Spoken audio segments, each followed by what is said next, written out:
Hello friends, welcome back to healthy life style. இன்னைக்கு வீடியோவில் நாம எதை பற்றி பார்க்க போறோம்னா, உடற்பயிற்சி சாதனங்கள்னு சொல்லக்கூடிய ஜிம் எக்யூப்மெண்ட்ஸ் எதுவுமே இல்லாமல் வீட்டில் இருந்து நம்மளோட தசைகளை நல்லா வளர்க்குறது எப்படி அப்படின்றத பற்றி தான் நாம இந்த வீடியோவில் டீட்டெயிலாக பார்க்க போகிறோம். எந்த ஒரு பலுவையும் தூக்காமல் வீட்டில் இருந்தபடி உங்களோட தசையை வலுவாக்குறது எப்படி, உடலை கட்டுக்கோப்பாக வச்சிருக்க விரும்பக்கூடிய ஆண்களோட பொதுவான கேள்வி இதுதாங்க. இந்த கேள்விக்கான பதில் என்ன அப்படின்றத பற்றி இப்போ பார்க்கலாம். தசையோட வளர்ச்சிக்கு தம்பிள்ஸ், எலிப்டிக்கல் எக்யூப்மெண்ட்ஸ், அப்புறம் ட்ரெட்மில் இது மாதிரியான சாதனங்கள் இருக்கணும் அப்படின்ற அவசியம் இல்லை.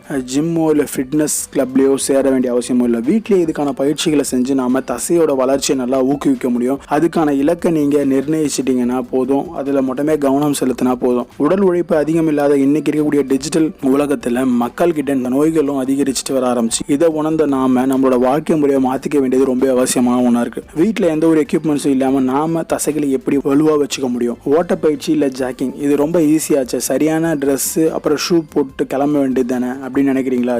ஜாக்கிங்ன்றது சொல்றதுக்கு அவ்வளோ ஈஸியாக இருந்தாலும் செய்யறது அவ்வளோ ஈஸி இல்லைங்க. முதல் முறையாக ஜாக்கிங் போகிறவங்க முதல்ல ஜாக்கிங் எப்படி போகணுன்றத கட்டாயமாக தெரிஞ்சுக்கணும். அதை தெரிஞ்சுக்கிட்டு செஞ்சீங்கன்னா உடல் நல்லா வலிமை பெறும். சில நாட்களுக்கு அப்புறமா உடல் போதுமான வலுவை பெற்றதும் அடுத்தடுத்த கட்ட பயிற்சியை நம்ம தொடங்கலாம். வெள்ளமாக ஓட தொடங்குங்க. திடீர்னு முதல் முறையாக நீங்கள் வேகமாக ஓடுறீங்கன்னா உங்களோட தசைகளில் வலியை ஏற்படுத்தும். இதனால சீக்கிரமாக நீங்கள் கொஞ்ச தூரத்திலேயே டயர்டாகி ஓட்டத்தை குறைக்க ஆரம்பிச்சிடுவீங்க. முதல்ல உங்களோட கால் தசைகள், அதுக்கப்புறம் கார்டியோவாஸ்குலர் சிஸ்டத்தை வலுவாக வச்சுக்க முயற்சி பண்ணுங்க. இந்த ரெண்டும் வலு பெற்றதுக்கு அப்புறமா ஓடக்கூடிய வேகத்தையும் தொலைவையும் நீங்க அதிகரிச்சுக்கலாம். ஓட்டப்பயிற்சி உடலையும் மனசையும் ரிலாக்ஸ் செய்யறதுக்கு ரொம்ப யூஸ்ஃபுல்லா இருக்கும். தசைகளோட வளர்ச்சிக்கு இதுதான் பேசிக், அதாவது அடிப்படைன்னு சொல்லலாம். ரெண்டாவது, புஷ்அப் பண்ணுங்க. உடலோட மேல் பகுதியில் இருக்கக்கூடிய தசைகளை வளர்க்கறதுக்கு ரொம்ப சிறந்த பயிற்சி புஷ்அப் தாங்க. கைகள், பின்பகுதி, தோள்பட்ட, மார்புன்னு எல்லா தசைகளுக்குமான பயிற்சி தாங்க இது. நல்லா பயிற்சி பெற்றதுக்கு அப்புறமா சுவத்துல சாஞ்சா மாதிரி கூட நீங்க புஷ்அப் செஞ்சு உங்களோட உடம்பு நல்லா வலுவா மாத்திக்கலாம். இந்த உடற்பயிற்சி முழு உடலையும் ஈடுபடுத்தக்கூடிய பயிற்சி அப்படின்றதால ட்ரைசெப்ஸ், பைசெப்ஸ் மட்டும் இல்லாம உங்களோட தசைகள் வளர்ச்சிக்கு ரொம்ப யூஸ்ஃபுல்லா இருக்கும். அடுத்ததா கிரன்ச்சஸ் பயிற்சி செய்யறது ரொம்ப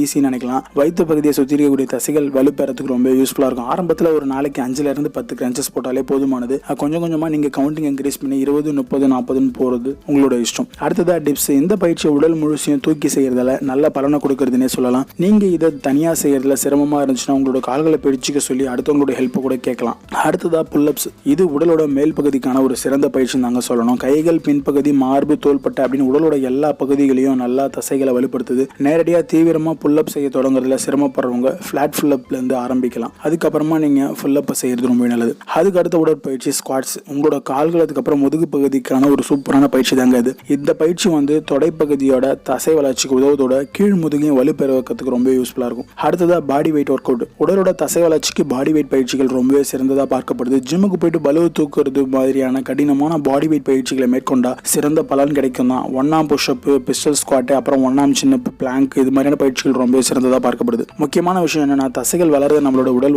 விரும்புறதில்லை. இது உங்களுக்கு தெரியுமா? ஆமா, உண்மைதாங்க. தசைகள் மெட்டபாலிசத்தை அதிகரிக்க செய்வதோட உடல் இருக்கக்கூடிய கொழுப்பை குறைக்க தான் உதவுது. தசைகள் வளர்றதை தடுக்க தேவையான அனைத்து நடவடிக்கைகளும் நம்மளோட உடல் தானாவே மேற்கொள்ள ஆரம்பிச்சிடும். தசை வளர்ச்சிக்கு நீங்க மேற்கொள்ளக்கூடிய முயற்சிகள்ல இந்த விஷயங்களை நீங்க ரெகுலரா பண்ணீங்கனாலே உங்களோட உடலை நல்லா ஃபிட்டா கொண்டு வர முடியும். ஆர்வத்தோட பயிற்சியில் ஈடுபடணும். அதை மட்டும் ஞாபகம் வச்சுக்கோங்க. எளிய உடற்பயிற்சிகள் செய்யறதால வலுவடைய முடியாது அப்படின்னு மட்டும் நினைக்காதீங்க. புஷ்அப், ஸ்குவாட் இதெல்லாம் செஞ்சாலே நல்ல ஒரு மாற்றத்தை பார்க்க முடியும்னு நினைக்காதீங்க. இது மட்டும் இல்லாமல் கூடவே நீங்க நிறைய உடற்பயிற்சிகளை ரெகுலரா ப்ராப்பரா செஞ்சு உங்களோட டயட்டையும் ஃபாலோ பண்ணீங்கன்னா உங்களோட உடம்பை நல்லா ஃபிட்டா கொண்டு வர முடியும். ஸோ இந்த வீடியோல நாம பார்த்த விஷயங்கள் எல்லாமே உங்களுக்கு ரொம்ப யூஸ்ஃபுல்லா இருந்திருக்கு நம்புறேன். இதே மாதிரி சுவாரஸ்யமான வீடியோவோட நான் மறுபடியும் உங்களை சந்திக்கிறேன். நன்றி, வணக்கம். மீண்டும் அடுத்த வீடியோவில் சந்திப்போம்.